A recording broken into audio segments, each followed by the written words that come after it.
Charlie. Thank you so much for joining me on Culture Chat today. Thank you so much. It's great to meet you. I am very happy to meet you as well. I am a bit jealous because my husband was in New York City visiting my cousin, who is a part of the New York City Gay Men's Chorus. And he said, "Oh, I just happened to be in town when there was this performance, and it was like the big gay sing. And it was amazing, and I was so jealous because that is, like, something I would be dying to see, and, of course, I wasn't in New York, and he got to tell me all about it, but he was so floored, and I thought this would be a great opportunity for us to kinda talk about all the amazing work and the shows that you put on. Well, thank you. We're kind of a New York institution right now. We've been going just about 40 years. We have our 40th anniversary coming up this summer, and currently 280 singers from all over the city, from 19-year-olds through to people in their 70s, all races, all kinds of gender identity, and we're sounding great. I have to say. I would say that I'm the conductor, so you're asking the wrong person. You should probably ask someone else. Slightly biased, slightly But biased. No, slightly no. biased, but My husband is a tough sell. Like, when I go to New York, it's like, all right, here are the shows we're seeing. I'm all about Broadway and stuff. And he yes, enjoys it and can appreciate it. But, we have a martial arts background. So we do a lot of performance art as well. And so, kind of he can actually appreciate anything that we see on stage, like the hard work that goes into it. But he came back and was like, no, no, no. It wasn't just like, wow, they did such a great job. He's like, no, the show was amazing. And he doesn't he would not say that or say that lightly. So I'm well, sure it was. And thank I you. am going to try to We're make it out there. we're lucky because many of the singers that I have in my group are gay men who come to New York from all over the world with the Broadway dream in their eyes. And then, sometime after 10 or 15 years, many of them go, well, maybe it's a little harder than I thought, and maybe I'd like some money. And so they do a degree in accountancy or veterinary science, and then they join the chorus because they love to sing and they've been singing all their lives, and singing is a part of who they are. But so when we say we're an amateur singing group, we have a lot of people with degrees in performing arts for an amateur group. Yes, yes. uh, I imagine being in and, New York too. and, But that's a great opportunity for me to do just high level fun work. But I also want to say that we're fun. We're super fun and entertaining and glittery, and we're there to celebrate the gay and also to raise our voices proudly for LGBTQ equality and stop some of the madness that's going on in the US at the moment around homophobia and bias, which is just insane. yeah, So I actually just recently had a conversation with someone who we have an event here in Orlando called Come Out with Pride Orlando, and it's of course around the National Coming Out Day, and so we talked about those same issues and how ridiculous it is that in 2018 there's still so much discrimination, inequality in the workplace, and just constant battles. I think everybody thought after the marriage equality, oh, everything's great now.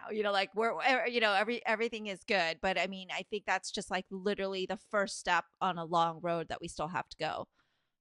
I would go further and say this shall not stand. This isn't a blip. This is a very, very strange time, but it's not a time that's going to last. And it's a time, this is still the same country that have voted for Obama for 8 years. Uh, and, no one left at that point, to my knowledge. And so, and I also think that it's some good activist friends of mine who, there's a thing about coming out. Like, for example, gays in the military. Once you're out, you can't then say, well, I'm really sorry, I need you to go back into the closet now. Right. Because once you're out, you're out. And once friends and family, almost everyone in the country, I would say, knows someone who's gay now, someone who's bisexual, someone, who's trans. And once you know that person and you get to know them and they're in your family, they're your cousin or your aunt or your, even your mother or your father, then you just get used to the idea. So it's very hard although of course there's fear still from some people, and we have to acknowledge that fear as activists and go, well, we'll deal with that and we're fine as human beings. And that's one of the things I think we as a chorus can do. When all's said and done, all we do is sing. when we're not waving placards, we're not dangerously approaching you with weapons. What we're doing is singing to say we're here, and also singing has a very special quality. The impact of singing goes right into your heart. It goes right into your soul through your ears. And that makes it Absolutely. a very powerful a tool to educate people and to entertain them. And just if, we have people in our audience we have teenagers who arrive in the chorus and their first act of coming out is to join the chorus, and their parents come to the show. And they send me emails saying, "Oh, now I get it. Now I get it. This is a community of human beings who love each other." Yeah. And that comes across through the singing. And we are a community, and we're a family, and we're unified. This amazing mosaic of people have a thing in common, which is that we just want to say we're here and we're fine, and enjoy us entertaining you for a little bit and see how that makes you feel. And then maybe we'll make you cry. Actually, to bring up the crying, there was a song that you guys sang, and I don't have the program book in front of me. I meant to grab it before this Yeah. episode, but basically, Oscar said it was super, super intense and emotional, and he said it was so powerful. And my husband's really not a crier. He's like, but man, like that would have been the one I would have cried at. He goes, it was really, really powerful, is the Well, words he used. that's lovely. I mean, we one of the ones that was everyone talks about that we did recently. We did a show with. I'm not going to use the Spanish because my Spanish is not that great, but the Gay Men's Chorus of Mexico City. Okay. 2 months after the election, we invited the Gay Men's Chorus of Mexico City, who at that stage were about 35 singers. They're now nearly 90. Over 90 actually, and nearly 100. And we did a show with them, basically welcoming them into our space and doing a show that was still about joy, but the joy of singing together internationally, and also making very clear that first of all, we have an international network of LGBT choruses. But secondly, the LGBT community internationally are standing firm against any kind of sense that any members of our community are somehow less than. I will also say that the Mexican singers, first of all, were incredible human beings and great singers, but also taught us the value of joy. They came and they sang with such attitude, and they sang like their lives depended on it. And they're a new group. We've been going for ages. And we at the time were a little confused. We weren't quite sure what we stood for anymore. And we were rethinking, and also a bit despondent, I think, after the election. And afterwards, we were just like, oh, yeah, yeah, we have to provide people with joy and hope at this time more than at any other. And it was them that taught us that. And there was a very, very tear-jerking moment where the two choruses came together singing Beautiful City by Stephen Schwartz, all about how together we were going to build a beautiful city of hope. And we had a lot of good feedback after that. I'm slightly tearing A up. lot of tears. Yeah. Yeah. I could feel it. I mean, Yeah. I got to look at the website and see a lot of the photos, and I saw your blog and how much that performance meant to you and that connection with the people in Mexico City. And like you said, it's one thing when you're the director of this amazing chorus, but then like you just kind of have that extension and that outreach and realize like really it's not just the US, right? We're not the only ones. I mean, believe you me, after the election, this is actually why I started this podcast.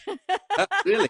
Yes. Really? So, I have a very professional persona at work, and it's it's somewhere we're very, very bipartisan because, you have to kind of maintain that where it's somewhere everybody is of course welcome, and that still goes. It's just that I really wanted to have a voice that I didn't have to be so careful about sharing, because honestly, that became a time where I actually became a bit of an activist. I was kind of, I had my political opinions, but the only positive that I've seen come out of this election and the negativity that's been drawn out and the divisiveness is that it has sparked activism in so many people that would normally not, step forward, Yeah. and I've heard Yeah. it analogized to, everyone. I mean, like I said, like, of course, your community has been just taking, I mean, the transgender, especially community, like, it's just been horrific.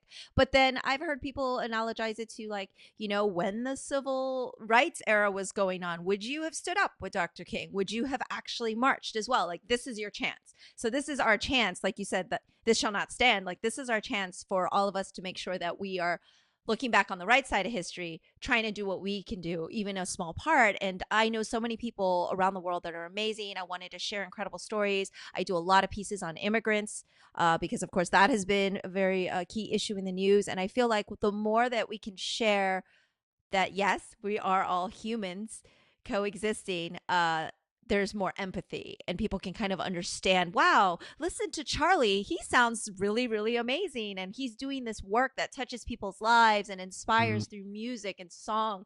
And it's not about a bunch of just gay guys singing. It's about music. It's about performing. It's not just that. You're like, obviously, you're standing with strength, but then you can kind of connect on another level. And people go, oh, wow, you're just Charlie. You're not, oh, this, I'm afraid. I don't know what that means. I don't, I'm afraid of you. So I'm trying to mm, help start these conversations and continue the conversations because I think they're very, very important, yeah. that we have them. And yeah, just you talking about that amazing performance is very heartwarming. I did have a question about the chorus. And is it like something where there's an audition process to join? Can everybody just join? Or is it because like you said, it's not, you say you're amateurs, but it is a very professional group. I mean, you guys were also, I remember on the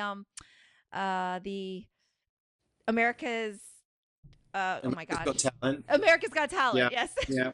yeah, yeah. So yeah, we audition. We definitely audition, and then we're a demanding group. I mean, we feel that we have a very strong purpose, and singing with a purpose is so powerful. And so, first of all, we're inundated with people who want to sing with us. We had nearly 100 people audition last time, Wow. and we took like 35. Um, and yeah, I mean, I'm happy to say no one's leaving really at the moment, and we can't grow any bigger because the stage is expensive in New York, and Everything is expensive in New and York. and frankly, 280 is big enough. I'll tell you a funny story. There's a national in the UK. There's a national shortage of tenors right now. Mm. And they're just so that the publishers over there write books, and the publishers are going, well, maybe we should do more soprano, alto, baritone, and not do soprano, alto, tenor, bass because we've got no tenors in this country. And I said, well, yeah, I've got 130. Uh, and the guy looked at me and said, well, how are you doing that? Like, you're inspiring choral singing across the nation. I was like, I think it's because we sing Madonna songs. Uh, And Beyonce. Oh, oh no, yeah, no, that's a little old. I mean, old school, but it's funny they Yeah. like the Madonna. There's something Madonna, Cher, Yes. Barbara, Yeah. Judy, the whole set Every there. you get every decade, I think, covered right there. Yeah. I mean, we're doing a show called Bootylicious in March, which will actually, since you mentioned, have a fair amount of Beyonce and Destiny's Child in it. We feel that inside every gay man lurks a Beyonce waiting to get out. Queen Uh, Bee, yeah. Or what they call her, we- Sasha Fierce. Sasha Fierce waiting to come out. and so that's going to be fun. But so, well, that's all to say, really, that I think groups like ours are making a special contribution to choral singing nationally because we're providing opportunities for people not just to genuflect to dead white composers, and I love my dead white composers like the next musician. But there's something that somehow is special about what we do because we're singing with a purpose. So every song we choose has to have the right reason behind it, and be touching someone and connecting with someone in the audience, or connecting us with each other. Because when we're connected with each other, then we sound great.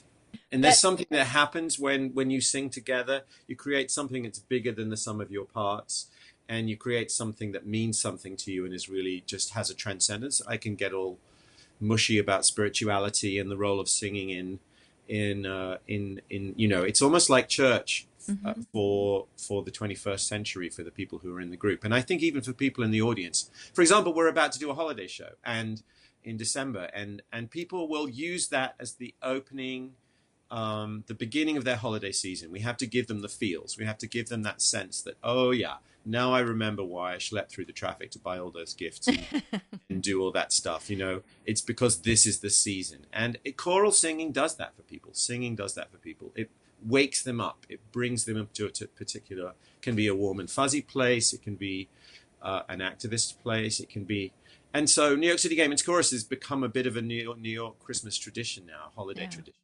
absolutely. And so that's kind of fun.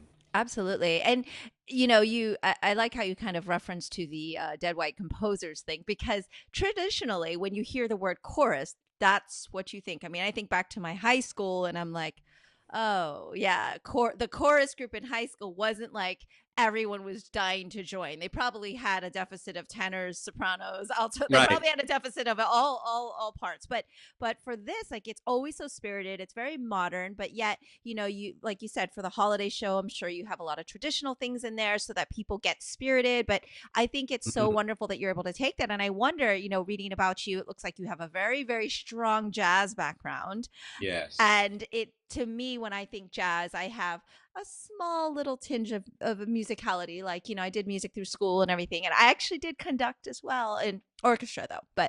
Um, So that doesn't sound like a small tinge at Oh, all. but it was like when I was much younger. I haven't been able to keep that going. Like, no way, Uh, Excuses. in the level of what you're doing. But I know with jazz, like, that's where, the rules all kind of go out the window. And we're not just like, oh well, Mozart and Beethoven, it's written this way. Jazz is Yeah, like, well, let's mix it up. And I think that's kind of what you've done, is you've jazzed up chorus. kind of. Yeah. I mean, I think I come with a very broad range of skills. I have an organ scholarship background. I was the most dandruff-strewn, tweedy child with the leather patches on the elbows playing the organ. And then I did a master's in jazz, and became a jazz musician and played for 10, 15, 20 years. But always choral singing was in my blood. I sang a lot as a kid in high Episcopalian, what in this country would be high Episcopalian church choirs. And so when the opportunity came up, and also I did a lot of pop session work. I was lucky enough to work in a lot of different fields. Also, I believe in stylistic breadth. It's one of the things I'm into. I think I'm sad that so many musicians' educational experience is so limited. Like classical music is what you learn, and then what you love tends to be either pop music or jazz or musical theatre or something like. But Mm-hmm. why don't we as educators be enabling people to sing what they want rather than what they should do? And so there's all of that. But for me, anyway, I feel like what I can offer to everybody is bringing people together. It comes back to this idea of difference of, whether you have a jazz background or a pop background or a musical theatre background, you'll find something in our music and in the music that I make in any context that's Yeah. really. Obviously, those listening are hearing your lovely British accent. And so you were born in London. Yes, I'm a Londoner. I've been in New York for 12 years now. So um, I'm the sort of person who looks like someone people can ask questions when they don't know where to go on the subway right now. So I think I must be a New Yorker. Yes, I mean, 90% of New Yorkers weren't born in New York, of so I feel course, of quite at course. home there. Yes, So yes. And also London wasn't exactly like a small country town or something. You kind of moved from no, one metro to another. right, right. What And was it like growing up in London? I mean, that I think of the music and the theater and the arts coming out of London as pretty top tier, and so that must have been kind of a good place for you in terms of creativity. definitely. Once I realized, I mean, I think what happened, I actually went to private schools outside London. Okay. But the minute I could move back, my parents lived there, and the minute I could move back, I was back in London.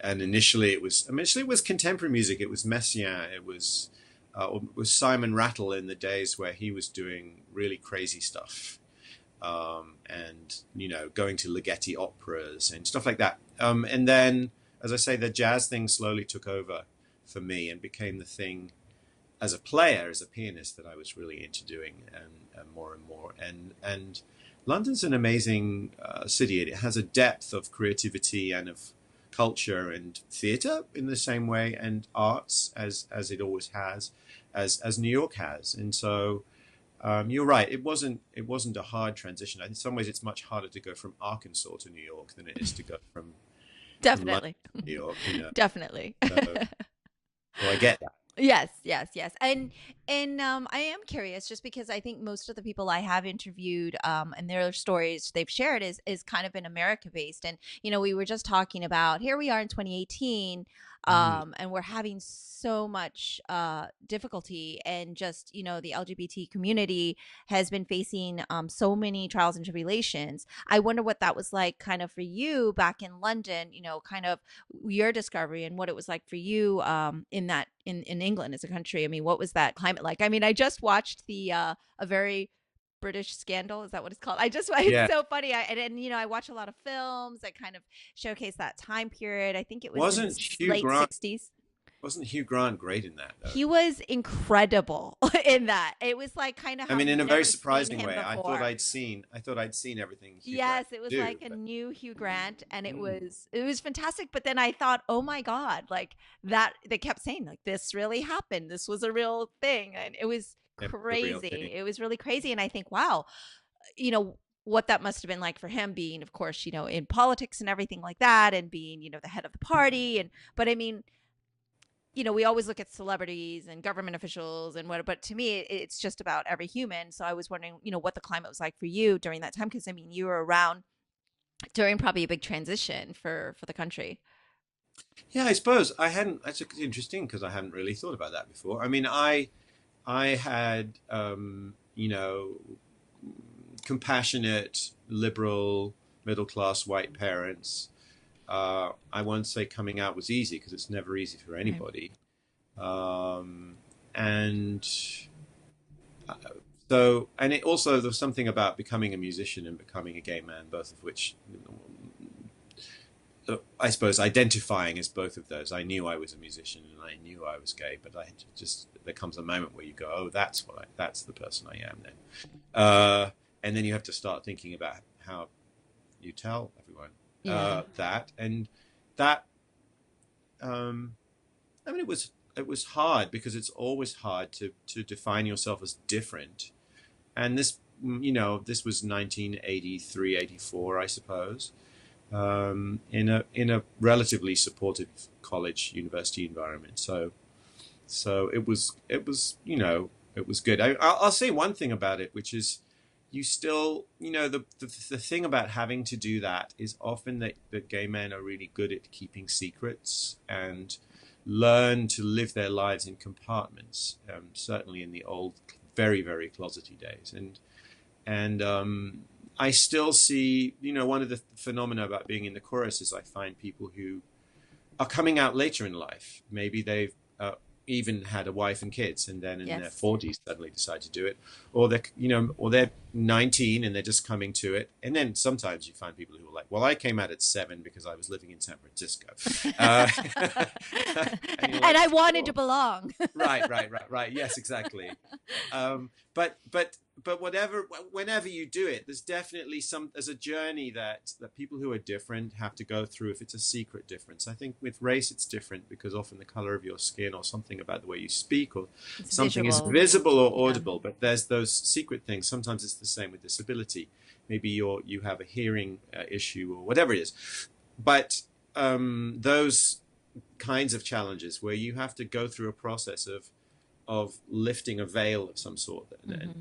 those kinds of secret things. And there's something specific about that which I've been through myself, and now we as an organization have to be especially respectful and make it a safe space for people, so that when they join, things like supposing we have a big yay new members, let's have a photograph, and then there's someone there who hasn't come out yet, and then it appears Okay. on their Facebook page because Hmm. people share or whatever. So we have to be really, really careful about respecting people's privacy and at the same time enabling them gradually to become the person that they want to be. And we often they do. There's a sort of delayed teenage phenomenon where Suddenly they'll dye their hair blonde and wear inappropriately leopard skin trousers and date people who are totally the wrong age for them for Yes. about a year, Yeah. but they'll do that in their 30s because they couldn't do it when they were in high school, Right. Right. Right. uh, because that's very characteristic of our community, and something that it's sad in a way, and also something that we all deal with. The other thing I want to say is that I think we talk about gay exceptionalism a lot. So, like, we're so different, we're victims, nobody understands us, our lives are just so horrible. And in fact, there are lots of straight people who also go through a late teenage in their 30s, or Mm-hmm. or whatever it is, and we shouldn't give ourselves too hard a time or claim to be uh, any more different than other people who are different. And Right. also just be, as you say, human beings. In the end, all of us have our struggles and go through different stages of life, and that's part of life. So Yeah. And uh, I wanted to bring that up just because you had mentioned, especially that it was such a safe place being at the chorus mm, where some people that is mm, their coming out and then their parents watch them. And I thought that was so beautiful because immediately, like you said, there's just that fear of the unknown or don't know what to expect. And then when their families can embrace and see them on stage, just being happy and inspiring others, like that's such a wonderful way and experience for people. And like you said, sometimes that's their moment, sometimes it's not, but it depends on each person. But it was interesting when you brought up too that there's that, 1 year perhaps or less or more of their lives where you go through doing all these inappropriate things, trying to find yourself. And like you said, trying to and find yourself. Yeah, yeah, anybody actually does go through those things, but I think that is right. also maybe what leads to some of the stereotypes, like, oh well, all gay men are going to hit on you, or all gay men are going to dress inappropriately and turn heads and be inappropriate, like I Yeah, feel like that's the thing. And it's like, well, we talk about, okay, that moment in college when you were drunk and you threw up in front of everybody. Like, do you want to be defined by just that moment? And I yeah. think it's that stereotype. Oh, well, that's who all people in college or frat houses are like that, or all people, So I think that like Mm. you said, that moment where everyone's just trying to discover, like that becomes a little bit of the stereotype, perhaps. Do you think? Right, right, right. I suppose you just want to always avoid making assumptions about people and generalizations, and that applies within our community as well. I would say that, there are times when, like, there are people in our chorus who are just quietly singing away. They're a bit shy, they're a bit introverted, they're fine. Uh, but they're not going to be out there, shouting from the rooftops, because that's just not their style. And that there has to be a place for those people in the chorus, and in the world. But I would also say, right now, we need all of the shouting we can get, and we Agreed. need all of the, so I think everybody's welcome to the party, and the journey we're going on right now, is also towards acknowledgement of people in our community, particularly gender non-conforming people and people of color, who've been largely ignored by the gay white men who sort of ran away with the ball in the early days and defined everything in a certain way. And so there's certainly some work to do there. And also, I want to say what's lovely about singing and a chorus activity is that it does say there's more to gay life than dating, and there's more, often, and not surprisingly, gay men want to talk about dating, they want to talk about sex, they want to talk about love, because those are the things that they're dealing with. That's what's in the front of their minds quite a lot of the time. But it's lovely to be able to do something that isn't around bars and clubs and isn't and late night and all of that, and has first of all, a high ideals around art, like something really deep, something very rich, something very interesting to say and imaginative, and then also something that's got a kind of wholesome quality about it for those people who value that.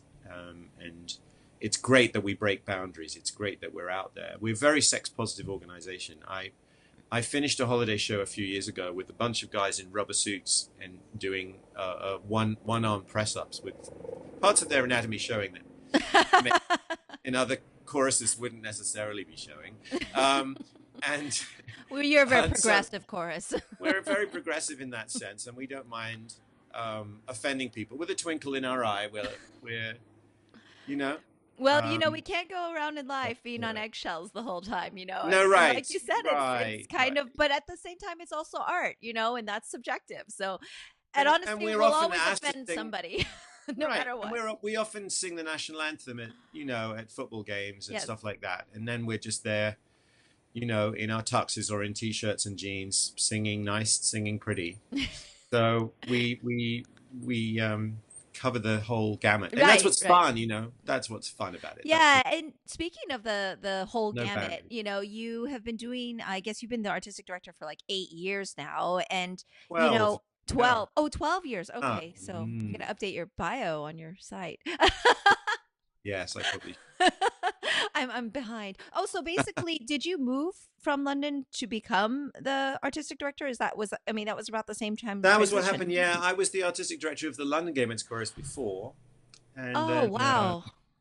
I sort of made myself known, and it went from there. Oh, okay. So, is it something where all the organizations are connected, and so you often have events together, and you know each other, and so is that very common for the directors to move around, or is Um, it just you?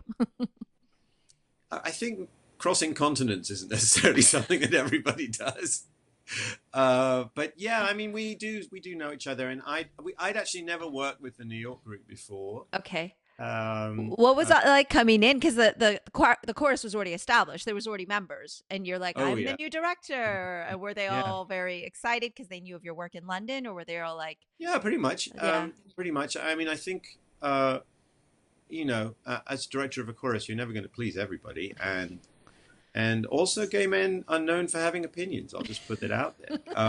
oh, really? So so so I have to have quite a thick skin, and I have to just be quite clear about what I want, and then make it fun for everybody. But I think I feel, generally speaking, trusted. I'll even say sometimes loved by my group, and give that love back a lot.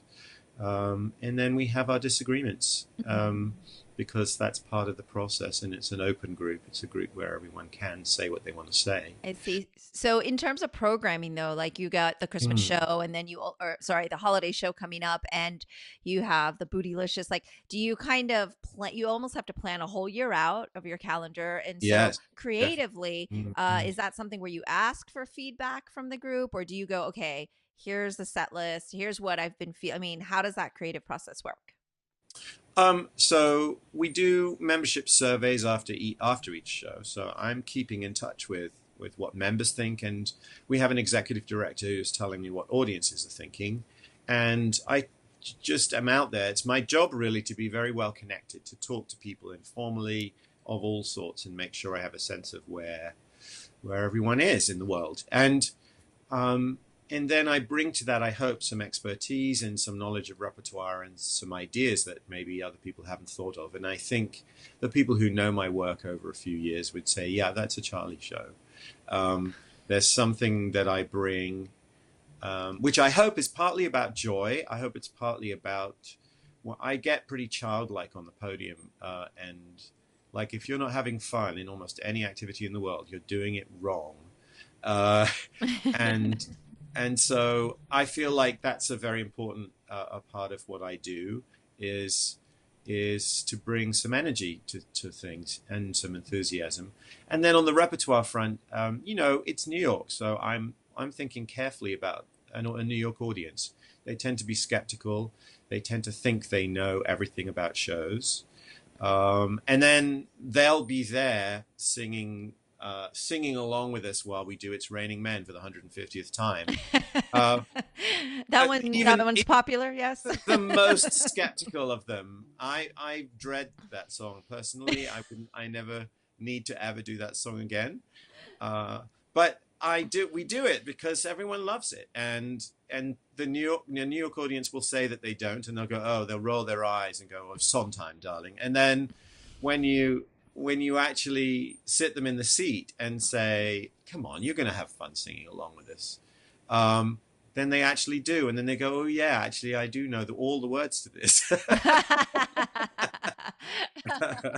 You They know, don't deny it. You can't stop. You no, can't I stop know, from moving right? to it, And then you know what? Then you know what? Then we're into a bigger picture of making a community. Then we're into a business of uniting people around a song and saying, there's something which my chorus now hate when I say, which is that I say almost every show that it's hard to hate someone that you just sang a song with.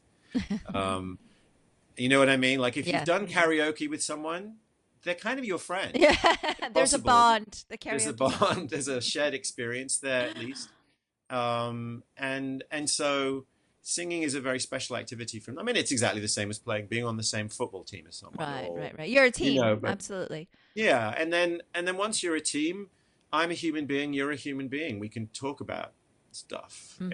and then we're into a journey which is really benefits mankind because we have empathy and we have mutual understanding, and we're building bridges, and that's where it links to the current political troubles, you know. Yeah, and speaking of that, the current political troubles, it's, is that something that you also kind of take a look at, something that's very pertinent to what's, kind of the current events and things like that when you do program? Do you think like you said in Mexico there was a beautiful city and that was really Yeah, meant, the words of the song were really meant to kind of portray what's happening, and so do you also kind of think about what's happening now and then get inspired from that in terms of like as almost of as an course. outlet, or almost like, to me, what be you told me earlier, a lot of people it's their spirituality or like, therapy, it's like their outlet.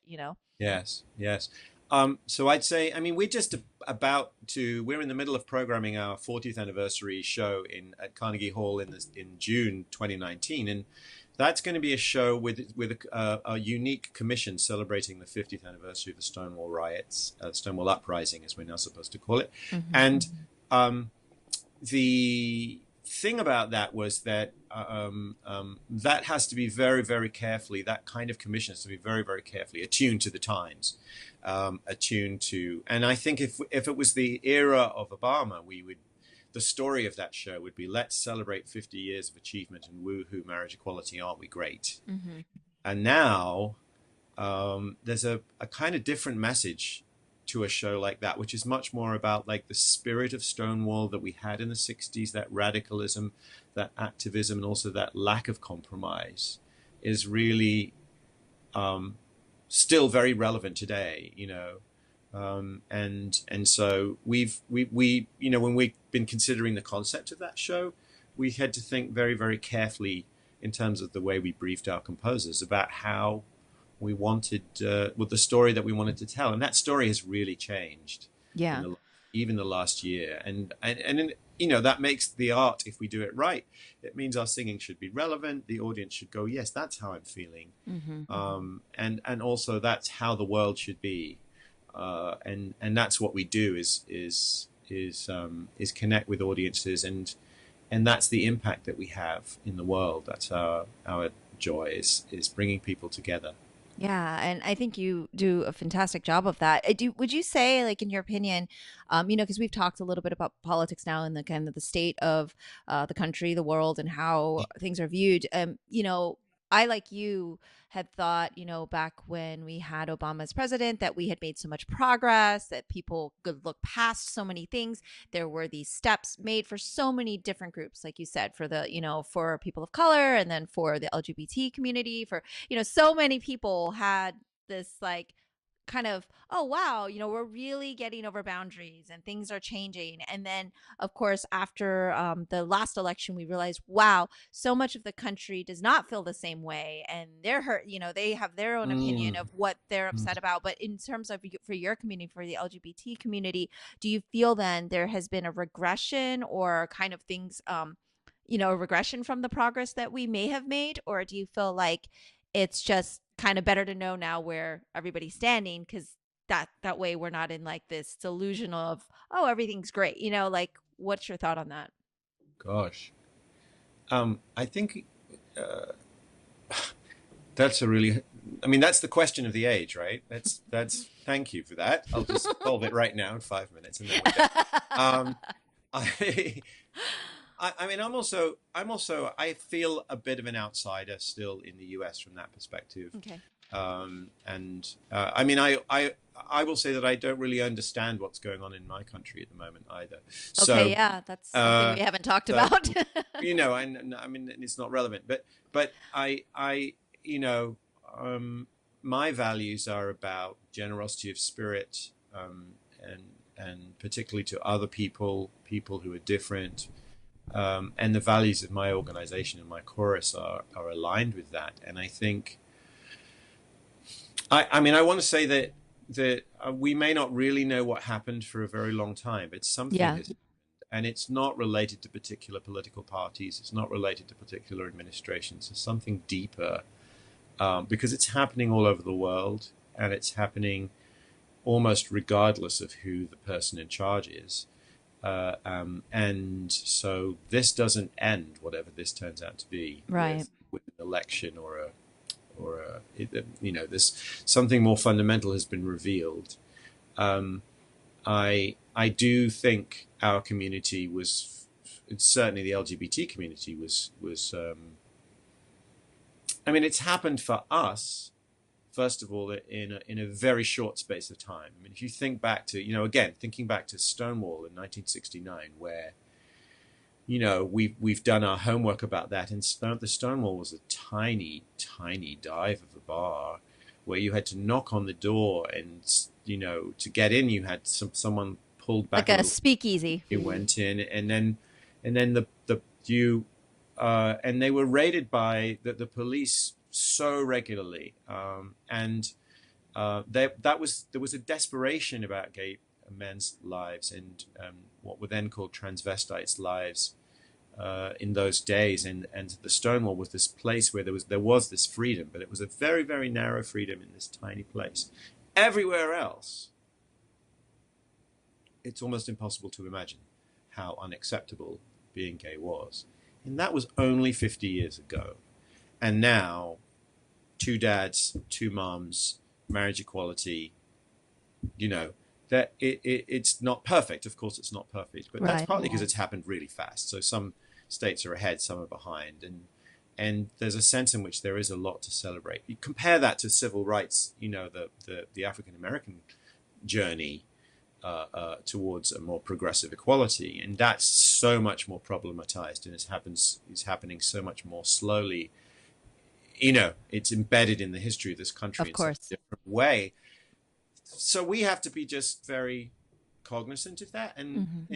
in a way grateful, I would say, and see that as a huge benefit. I don't know quite,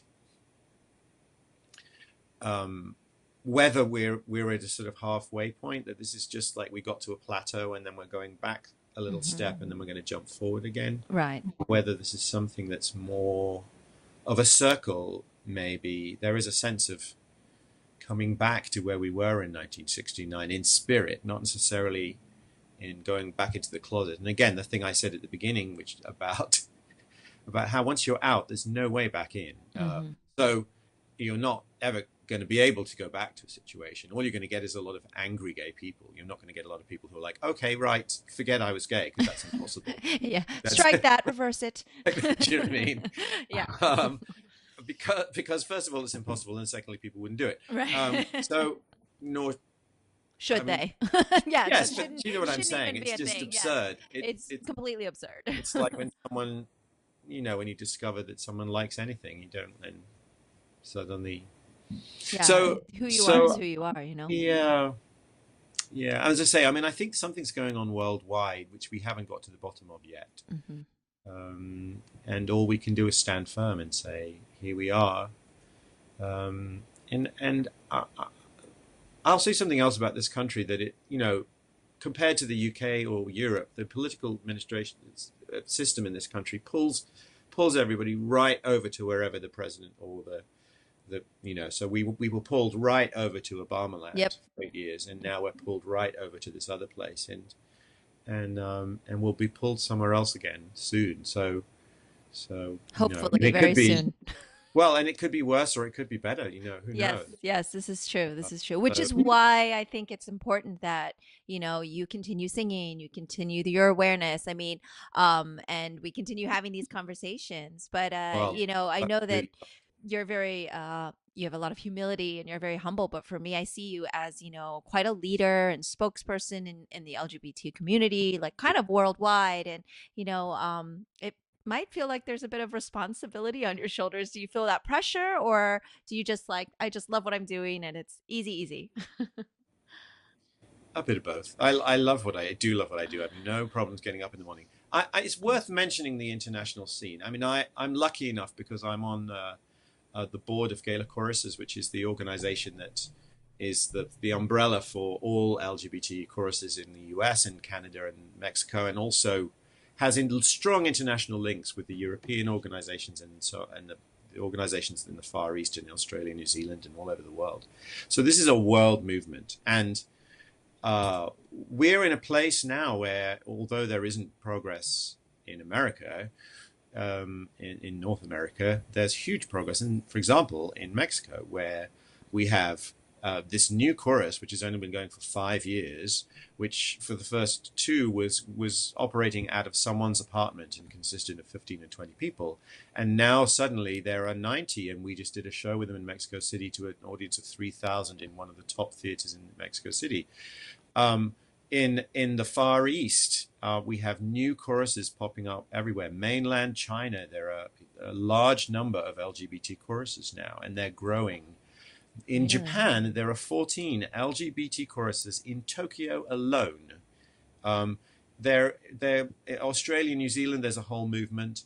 Eastern Europe is another place where our movement is growing a lot at the moment, because there's, again, somewhere like Estonia is a place where there are new choirs developing. And so what is interesting is that if you look at the world perspective and you look at the relationships we can make and the good that we can do in the world, it may not be right here, but because we have the internet, because we have technology, and because we have air travel, I suppose, it's possible for us to think of ourselves as a world community. And there's huge progress going on in other places, which is incredibly worthwhile, and which I'm actually the chair of the External Relations Committee, which is responsible for networking with all these choruses around the world, amongst other things. And so that work is probably the most satisfying as an activist that I do right now, because these relationships are so fertile and so joyful and so full of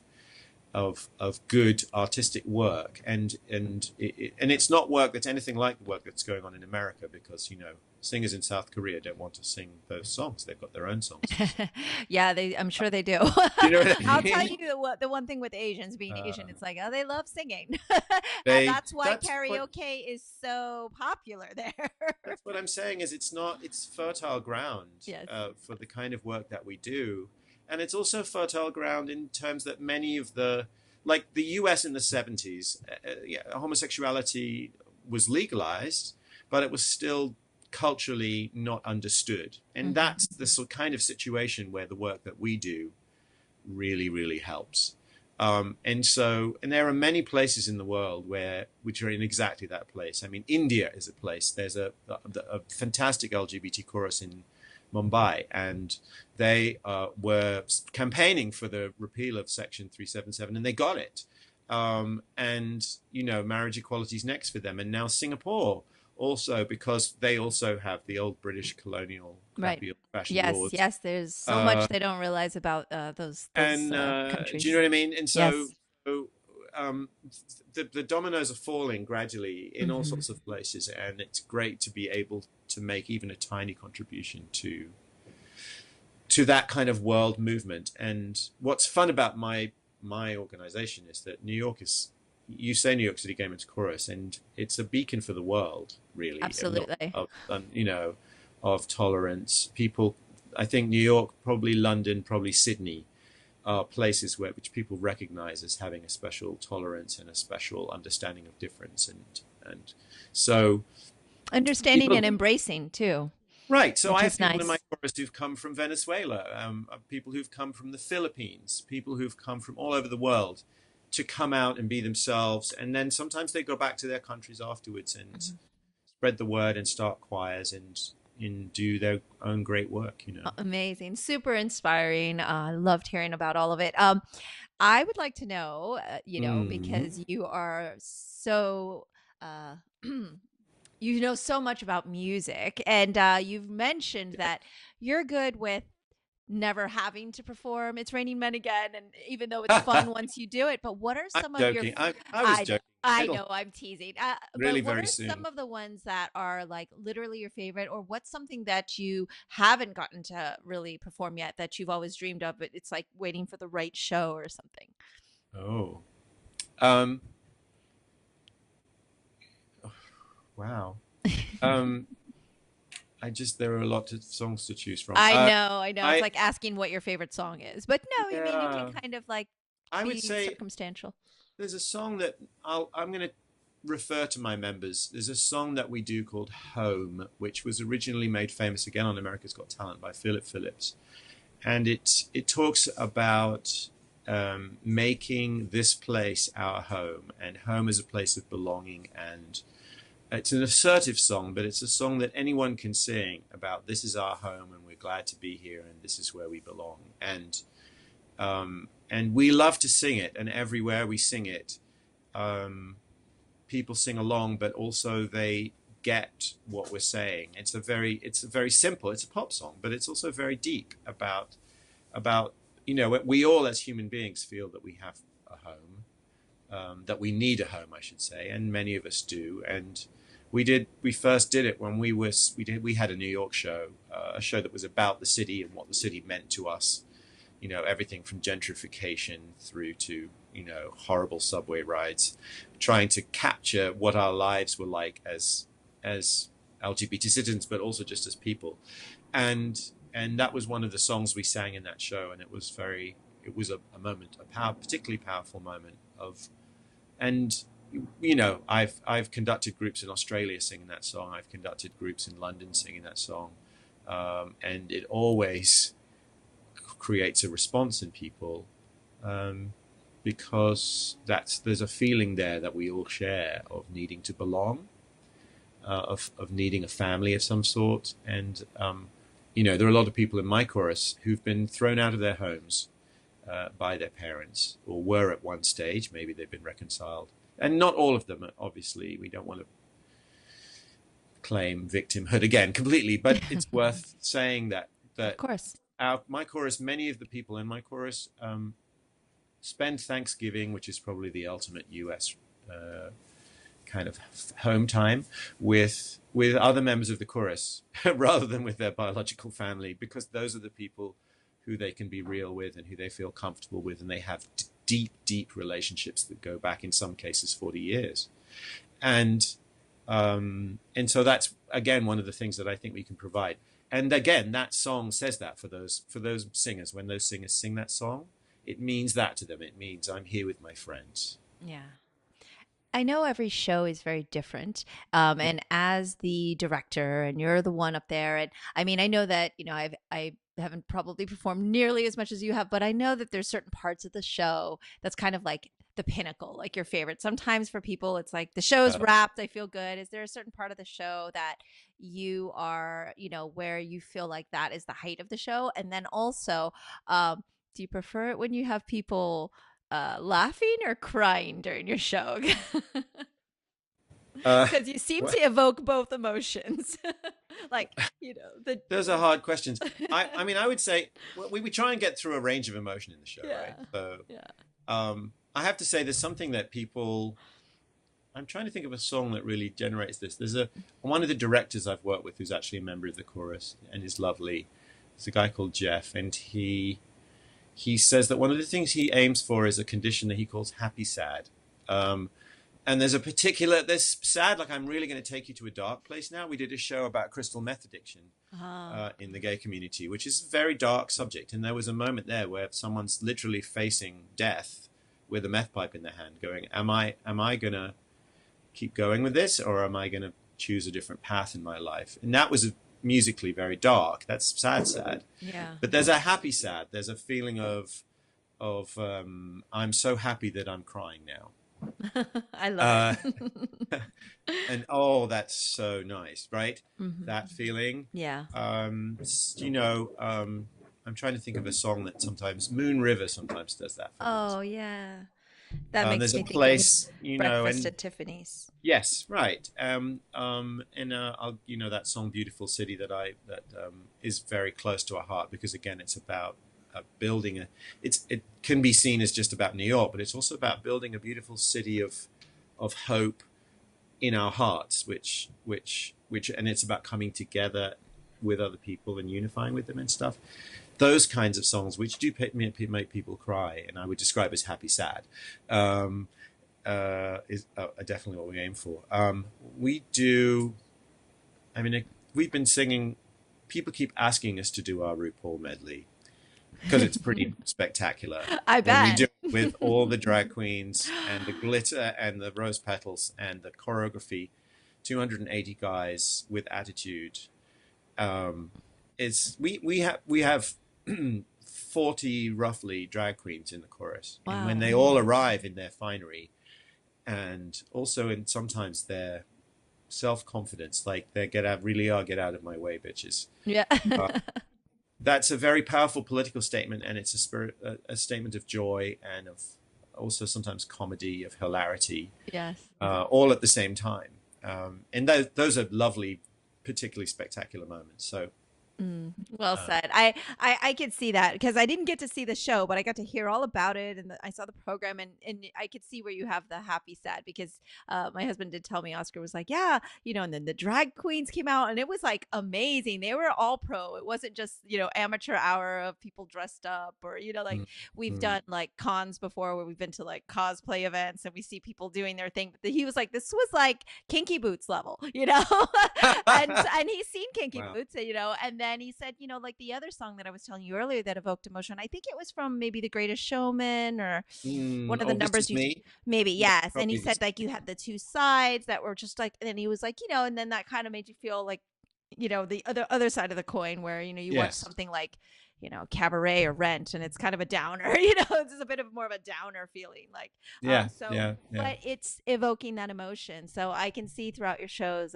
regardless of happy, sad, laughing, or tears, obviously you're inspiring, and I am just in awe of your work, and I'm so grateful that we have you and artistic leaders like you, and also all of the chorus members to continue that work and just keep that mission of sharing and unifying across the world. And so just thank you for all the work you're doing, and I would like to thank you for your time today, and I'd love to Thank keep you so talking much. to you, but I'm sure you have uh, you know shows to plan and music to Yeah, go I mean, we through. should we should probably just mention that you can come and see us in December in New York if you Yes, want. I'm going to be link. Oh, me. Yes, I would love to, but I will be Yeah, linking and your on audience. our audience. I'm going to be linking all of the different events that are coming up throughout the 2018 and 2019 season because there's something for everyone. We have the Comfort and Joy in December, and then Yeah, the Big Gay Sing Bootylicious, which I actually would really love to go see. But of course, the very powerful Quiet No More Stonewall 50, which is next summer, I believe you said. Uh, yeah, and that's going to be with choruses from all over the U.S. Joining us at Carnegie Hall for a major. There's going to be 500 singers. It's going to be a very special 40th anniversary combination of world pride in New York, and it's the 50th anniversary of Stonewall, and it's also yes. the 40th anniversary of our group. So we have every reason to do something very celebratory and joyous and amazing for that. Absolutely. Yeah. I mean, I'd want to say the holiday shows on, I could do a little plug, is on the 14th, 15th, and 16th of December Yes. at the Skirball Center in New York, and we'd love to see everyone there. Yes. And I mean, so if anyone's in the area, please go Come for it. out. Mm. There's gingerbread and eggnog. No, it just says that's going to make you feel like ready for the holidays and kind of, like you Yeah, said, that's it's the what we kickoff. do. It's the That's kickoff. that's I it's mean, NYC GMC at its most kind of warm and toasty, and yeah, it's holidays in New York. yeah, and you can. I mean, nycgmc.org is our website. Go and check us out and see what you. Absolutely. Yes. It will all be linked here too. So anybody that's listening, you can easily click right where you're at to also read more about Charlie and all the amazing stuff he's doing. But definitely please go out and see them and support them and, scream, laugh, cry. They're, Yeah, they're all about it. scream. Yeah, go for it. Charlie, thank you so much for joining me on Culture Chat. I loved our chat, and it was good to get to know you. So welcome. That's all for today's episode. Thanks for listening to Culture Chat, and hope you enjoyed the conversation. Please subscribe and rate my podcast. Feel free to leave me suggestions or send an email to mimi@culturechatpodcast.com or follow me on social media at Sifu Mimi Chan on Twitter, Instagram, or Facebook.